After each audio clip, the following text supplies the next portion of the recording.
வெட்ட வெளியில உனக்கு இந்த கெட்ட குறும்பு எதுக்கு? கிட்ட நெருங்கு நான் உனக்கு ஒரு பட்டம் கொடுக்கிற இருக்கு. இருடி தின்ன அரிசி அதிகம் தெரியாதா உனக்கு?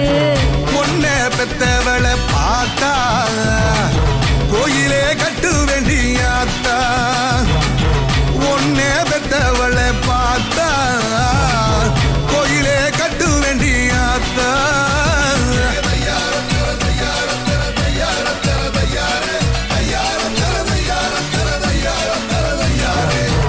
Lambadi, I say ready. Illy Lambadi, illy low. I say ready, steady, go. Move your body, everybody. A lot of them, everybody.